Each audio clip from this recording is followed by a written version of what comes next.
Isana Duna Jesus ni duhula guru hula amen. Women, don't you get things? What you see is what I write in my titles. That is where you'll see the mysteries of everything. Through my titles, you called captions. Through what I say is different. It is a word from God. That is, I'm conveying to you the truth of Akashic. And it's also different to my titles.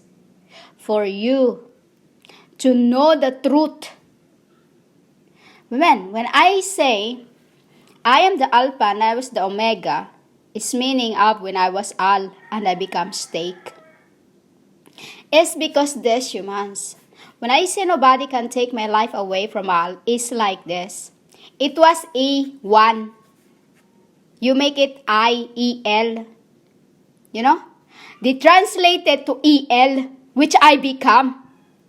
Meaning of A1 firstborns, Anna and Allah. We come out as Raka. Raka means cursed. Why? Because I come out with a wing. You know? We come out with a wing. And he is the one who come out with a heart. Should been I who come out with a heart. But I come out with a wing and they come out as just like a form of like this. Like this form. Like my form. You know? We were the firstborns. This is why we were called A1 at first.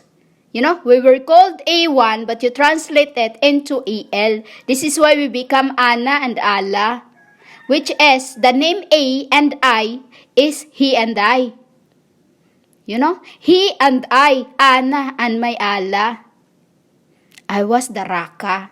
Raka you called Rakila. Rachel. You know? Rachel. Firstborns. This is why I said nobody can take my life away from me. Because my name is connected to him. I am Anna, Allah. Meaning a woman. Goddess, you called God. And he is Allah first. Firstborn. From the Papa. Papa is you called Pra. Which is in Pra, Papa, and H is my mom. You know, my mom. And R is my little sis. And A is Allah. You get that, humans? No one can take my life away from me. This is why I lay it down for others. This is the chains of what I keep telling you the truth. Do you not still get it? When I say I am me, meaning a water goddess, a god. You get that, humans? This is why nobody can take my life away from me. I've come to save the world from the one you called punishment. My Raka, which is to reverse the Raka, Kara. He is the Kara you called karma. You know, a Kara, a Raka. We are the Raka who comes out different way. He gives me his heart. This is why nobody can take my life away from me, because I am the love. The love, a symbol of two when they give me their heart. You know, their heart, their spirits, humans. Their spirits. Until I become them and they become I. And I become them, they become I. You understand, humans? Chaining by the names we were chained is a symbol of when I was chained as the woman who was born at stake, and the woman who was fed to the lions was my Monica Elahim. You know? This is how your names get written. Through by me burning it from spirit until it becomes flesh and I'll become flesh. This is too how I become clothed by the sun. Because through the suns I become moon. Through the moon, I become earth. From spirit, from holy to spirit, because holy means heaven. Spirit means sun. You know, humans? And moon means life. Life. As that is where I was in the beginning. You know, because it was hot there. It was hot and they were cold. They were cold in heaven, and I'm not into cold. Which is, even to this end, I'm not. This is why I always wear Purim with a scarf when I was even at that time in Jerusalem. Herosa, we say it. You know, yamas? This is why they put me in the sun you called moon. I go back and forth. Because the sun you think is hot, it isn't. It's cold up there. Why it's cold up there? That is where the angels are. You know, yamas? But the Mars is the one is hot because it is full of gravities. You know, humans?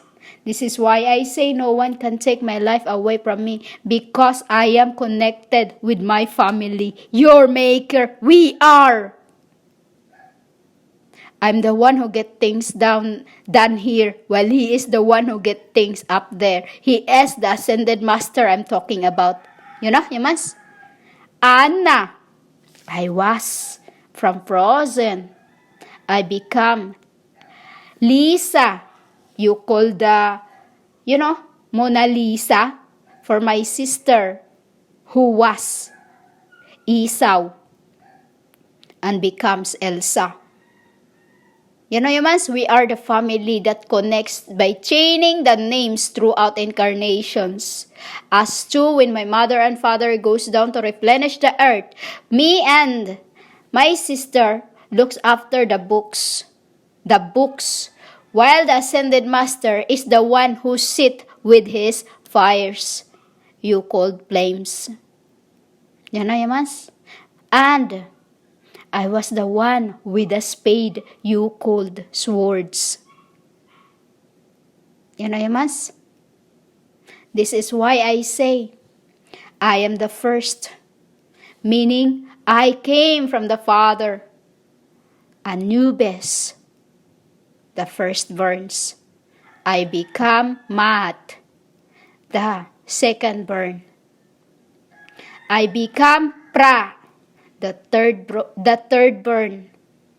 I become May, the firstborn.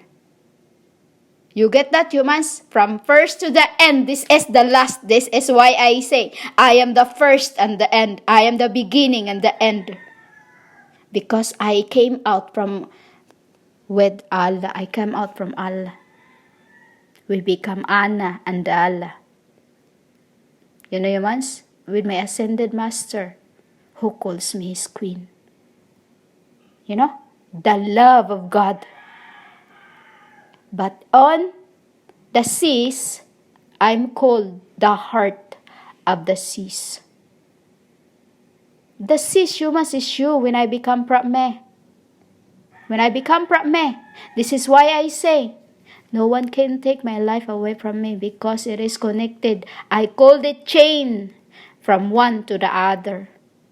My death, which you called bride of Christ. You know, humans, that is the meaning of that, all that. And now it's fulfilled. Everything has come back to where it was in the beginning. No more to be slain in my after what you've been doing. We already knew who you are. I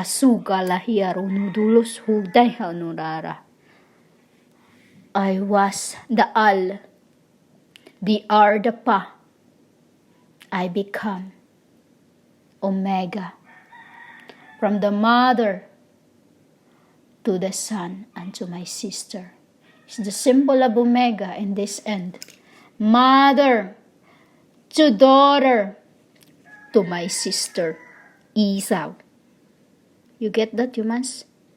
Our names we are called chains, chaining from one to the other for us not to get lost in the past, so that we are stick together with the tribes, which is until it become only 10 left. You know, mas 10 left, which is in this end. I'm giving you so much chances. I cannot speak the other two as it is. We'll see if I could give my virgins you call deaths with it. I have a lot. It's depending who would respect the Son of Man you call God.